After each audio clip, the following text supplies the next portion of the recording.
Hi everyone, my name is Maha Elgarf and today I'm going to present our work Reward Seeking or Loss Aversion, the impact of regulatory focused theory on emotional induction in children and their behavior towards a social robot. So according to psychology research, people tend to follow one of two approaches in order to achieve a goal. This is what is known as the regulatory focused theory or RFT. So the first approach is the promotion approach where people are motivated by reward receipt, and the second approach is the prevention approach where people are motivated by loss avoidance or failure avoidance.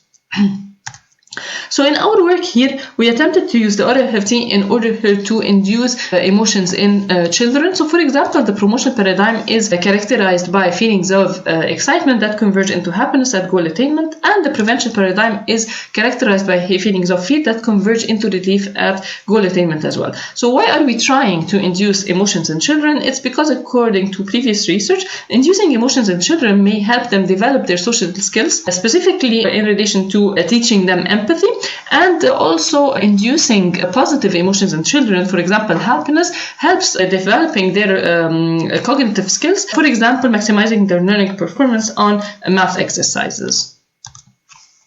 Okay, so we designed the interaction as an interaction between the child and the social robot, and we used the Amy's robot, which is a metallic robotic head capable of facial expressions and head movements. We designed the interaction in two conditions, the prevention condition and the promotion condition.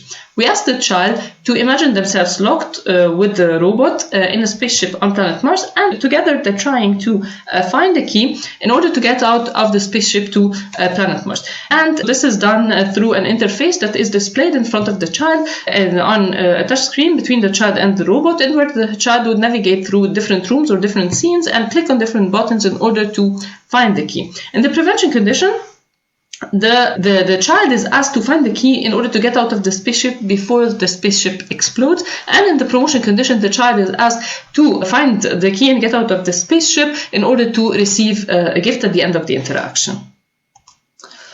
So this part we called it the priming scenario, and in this part we were interested in measuring whether emotional induction happens or not. We were also interested in another concept, which is the emotional conservation. So we wanted to measure if some form of, if emotions, the induced emotions in the priming scenario are going to persist for a certain time after the priming scenario. So in order to measure this, we introduced two other parts into the activity that we call storytelling pre-test and storytelling post-test. In both parts, the robot would ask the child to tell him a story, and the child would use a software where he would navigate between different topics and different scenes and move characters and objects around the scene in order to tell the story to the robot. And then we performed an experimental evaluation with 69 children in order to evaluate our system. We recorded data from two cameras, one frontal camera and one lateral camera, video cameras, and one microphone. We were interested in specifically two measures. So first, it's the affective expressions in order to measure whether the emotional induction and the emotional conservation occurred or not.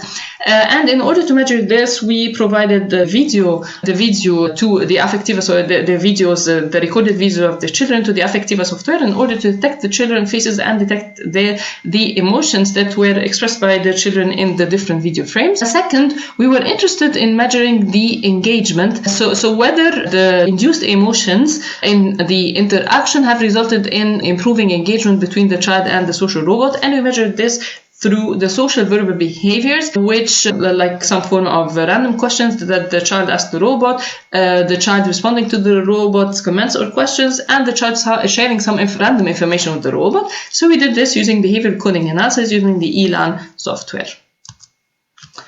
Okay, so for the results, we managed to prove that children significantly expressed more joy and more smile expressions in the promotion condition than in the prevention condition.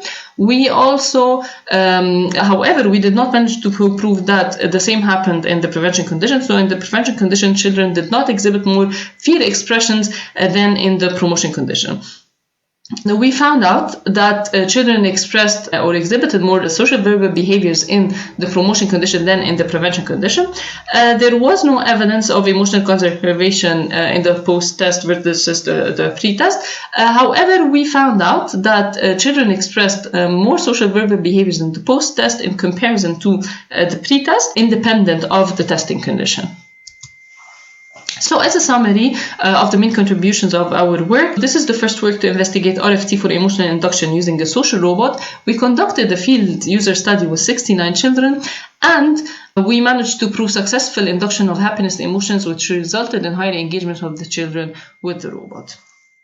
Thank you so much for listening, and your questions are most welcome.